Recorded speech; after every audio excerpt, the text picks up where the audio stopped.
Best home remedy for cold in kids అండి. ఈరోజు మనం ఈ టాపిక్ అయితే చూసుకోబోతున్నాము. సో, నేను ముందుగా ఒక బౌల్‌లో కొబ్బరిని తీసుకొని దాన్ని ఆల్రెడీ వేడి చేసుకున్నానండి. అందులోకి 2 కర్పూరం బిళ్ళనైతే పొడి చేసి వేసేసుకొని అది కలపడానికి ట్రై చేస్తున్నా. వేడిగా ఉంటదండి.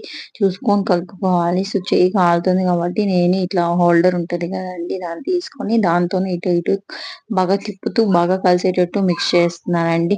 సో, మీరు కూడా ఇలాగా కర్పూరము ఆయిల్‌లో మొత్తం కలిసేటట్టు కలిపేసుకొని, సో, తమలపాకు ఉంటది గదండీ! అది తీసుకొని ఆ తమలపాకుకి ఈ ఆయిల్ మొత్తం అప్లై చేసుకోవాలి.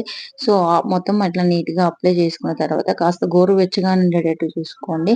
సో, చేసేసి తర్వాత పిల్లలకి చెస్ట్ పైన బ్యాక్ సైడ్ గూడా వేయొచ్చండి. నేనైతే ఇప్పుడు దాన్ని డిస్టర్బ్ చేయడం ఇష్టం లేక ఓన్లీ ఫ్రంట్ వేశాను.